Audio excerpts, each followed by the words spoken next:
Huh. That is better.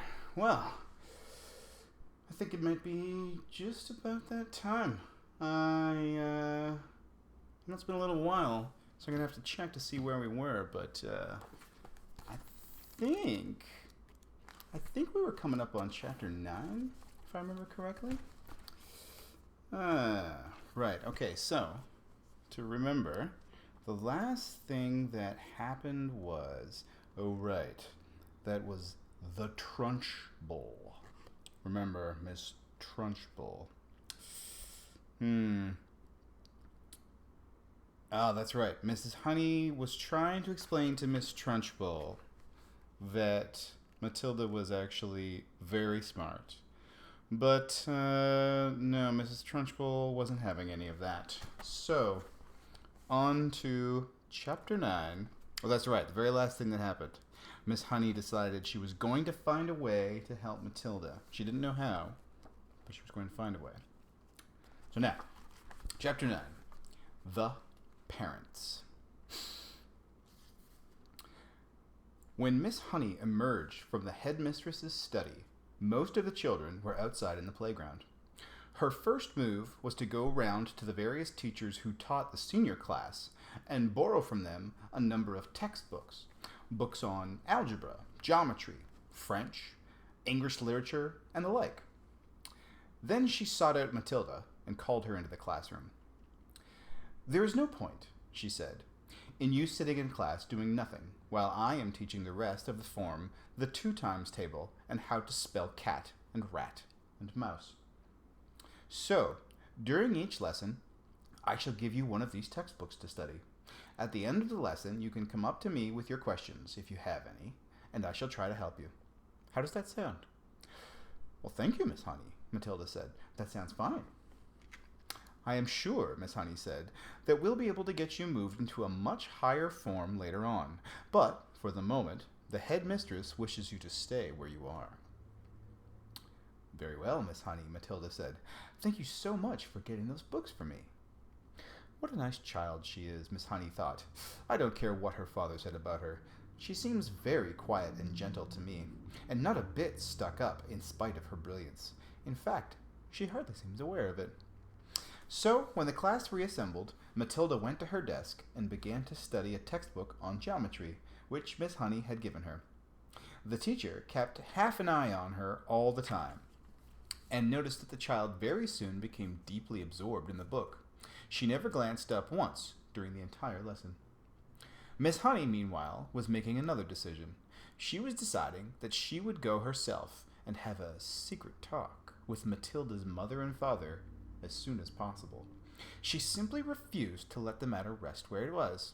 The whole thing was ridiculous. She couldn't believe that the parents were totally unaware of their daughter's remarkable talents. After all, Mr. Wormwood was a successful motor car dealer, so she presumed that he was a fairly intelligent man himself. In any event, parents never underestimated the abilities of their own children. Quite the reverse. Sometimes it was nigh impossible for a teacher to convince the proud father or mother that their beloved offspring was a complete nitwit. Miss Honey felt confident that she would have no difficulty in convincing Mr. and Mrs. Wormwood that Matilda was something very special indeed. The trouble was going to be to stop them from getting over-enthusiastic. And now Miss Honey's hopes began to expand even further. She started wondering whether permission might not be sought from the parents for her to give private tuition to Matilda after school. The prospect of coaching a child as bright as this appealed enormously to her professional instinct as a teacher, and suddenly she decided that she would go and call on Mr. and Mrs. Wormwood that very evening. She would go fairly late, between 9 and 10 o'clock, when Matilda was sure to be in bed. And this is precisely what she did. Having got the address from their school records, Miss Honey set out to walk from her own home to the Wormwoods' house, shortly after 9. She found the house in a pleasant street where each smallish building was separated from its neighbors by a bit of garden. It was a modern brick house that could not have been cheap to buy, and the name on the gate said Cozy Nook. Nosy cook might have been better, Miss Honey thought. She was given to playing with words that way. She walked up the path and rang the bell, and while she stood waiting, she could hear the television blaring inside. The door was opened by a small, ratty-looking man with a thin, ratty mustache who was wearing a sports coat that had an orange and red stripe in the material. "Yes?" he said, peering out at Miss Honey. "If you're selling raffle tickets, I don't want any." "I'm not," Miss Honey said, "and please forgive me for butting in on you like this. I'm Matilda's teacher at her school, and it's important I have a word with you and your wife." "Got into trouble already, has she?" Mr. Wormwood said, blocking the doorway. "Well, she's your responsibility from now on. You'll have to deal with her." She's no trouble at all," Miss Honey said. "I have come with good news about her. Quite startling news, Mr. Wormwood. Do you think I might come in for a few minutes and talk to you about Matilda?" "We're right in the middle of watching our favorite programs," Mr. Wormwood said. "This is most inconvenient. Why don't you come back another time?" Miss Honey began to lose patience. "Mr. Wormwood," she said, "if you think some rotten TV program is more important than your daughter's future, then you ought not to be a parent. Why don't you switch the darn thing off and listen to me?" That shook Mr. Wormwood. He was not used to being spoken to in this way. He peered carefully at the slim, frail woman who stood so resolutely on the porch. "Oh, very well then," he snapped. "Come on in. Let's get it over with." Miss Honey stepped briskly inside. "Mrs. Wormwood isn't going to thank you for this," the man said, and he led her into the sitting room, where a platinum blonde woman was gazing rapturously at the TV screen. "Who is it?" the woman said, not looking around. "Some school teacher," Mr. Wormwood said. "She says she's got to talk to us about Matilda." He crossed to the TV and turned down the sound, but left the picture on the screen. "Don't do that, Harry," Mrs. Wormwood cried out. "Willard is just about to propose to Angelica." "Well, you can still watch it while we're talking," Mr. Wormwood said. "This is Matilda's teacher. She says she's got some sort of news to give us." "My name is Jennifer Honey," Miss Honey said. "How do you do, Mrs. Wormwood?" Mrs. Wormwood glared at her and said, "What's the trouble then?" Nobody invited Miss Honey to sit down, so she chose a chair and sat down anyway. "This," she said, "was your daughter's first day at school." "We know that," Mrs. Wormwood said, ratty about missing her program. Is that all you came to tell us?" Miss Honey stared hard into the other woman's wet gray eyes, and she allowed the silence to hang in the air until Mrs. Wormwood became uncomfortable. "Do you wish me to explain why I came?" she asked. "Get on with it, then," Mrs. Wormwood said. "I'm sure you know," Miss Honey said, "that children in the bottom class at school are not expected to be able to read or spell or juggle with numbers when they first arrive. 5-year-olds cannot do that. But Matilda can do it all. And if I am to believe her..." "I wouldn't," Mrs. Wormwood said. She was still ratty at losing the sound on the TV. "Was she lying then," Miss Honey said, "when she told me that nobody taught her to multiply or to read?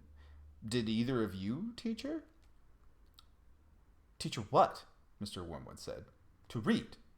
To read books," Miss Honey said. "Perhaps you did teach her?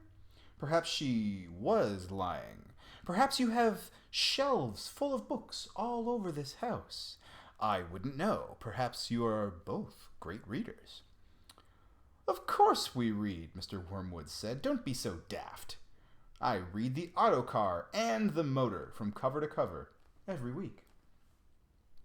"This child has already read an astounding number of books," Miss Honey said. "I was simply trying to find out if she came from a family that loved good literature." "We don't hold with book reading," Mr. Wormwood said. "You can't make a living from sitting on your fanny and reading storybooks. We don't keep them in the house." "I see," said Miss Honey. Well, all I came to tell you was that Matilda has a brilliant mind. But I expect you knew that already. Of course I knew she could read, the mother said. She spends her life up in her room, buried in some silly book. But does it not intrigue you, Miss Honey said, that a little 5-year-old child is reading long adult novels by Dickens and Hemingway? Doesn't that make you jump up and down with excitement? Not particularly, the mother said. I'm not in favor of blue-stocking girls. A girl should think about making herself look attractive so she could get a good husband later on. Looks is more important than books, Miss Honey. Now, look at me, Mrs. Wormwood said. Then look at you. You choose books. I choose looks. Miss Honey looked at the plain, plump person with the smug, suet pudding face who was sitting across the room. What did you say? She asked. I said you choose books and I choose looks, Mrs. Wormwood said. And who's finished up the better off? Me, of course. I'm sitting pretty in a nice house with a successful businessman, and you're left slaving away teaching a lot of nasty little children their ABCs. Quite right, Sugarplum, Mr. Wormwood said, casting a look of such simpering sloppiness at his wife that it would have made a cat sick. Miss Honey decided that if she was going to get anywhere with these people, she must not lose her temper. I haven't told you all of it yet, she said. Matilda, so far as I can gather at this early stage, is also a kind of mathematical genius. She could multiply complicated figures in her head like lightning. What's the point of that when you can buy a calculator? Mr. Wormwood said. A girl doesn't get a man by being brainy, Mrs. Wormwood said. Look at that film star, for instance, she added, pointing at the silent TV screen, where a bosomy female was being embraced by a craggy actor in the moonlight. You don't think she got him to do that by multiplying figures for him, do you? Not likely. And now he's going to marry her, you see if he doesn't. And she's going to live in a mansion with a butler and lots of maids. Miss Honey could hardly believe what she was hearing. She had heard that parents like this existed all over the place, and that their children turned out to be delinquents and dropouts. But it was still a shock to meet a pair of them in the flesh. Matilda's trouble, she said, trying once again, is that she is so far ahead of everyone else around her that it might be worth thinking about some kind of private tuition. I seriously believe that she could be brought up to university standard in 2 or 3 years with proper coaching. University, Mr. Wormwood shouted, bouncing up in his chair. Who wants to go to university, for heaven's sake? All they learn there is bad habits. That is not true, Miss Honey said. If you had a heart attack this minute and had to call a doctor, that doctor would be a university graduate. If you got sued for selling someone a rotten second-hand card, you'd have to get a lawyer, and he'd be a university graduate. Do not despair, clever people, Mr. Wormwood, but I can see we're not going to agree. I'm sorry I burst in on you like this. Miss Honey rose from her chair and walked from the room. Mr. Wormwood followed her to the front door and said, Good of you to come, Miss Hawks. Or is it Miss Harris? It's neither, Miss Honey said, but let it go. And away she went. Interesting. Well, I guess she learned what the truth is about Matilda's parents. So, next time, Chapter 10, Throwing the Hammer. Doesn't sound very safe. I guess we'll find out what it is next time. Until then, bye-bye.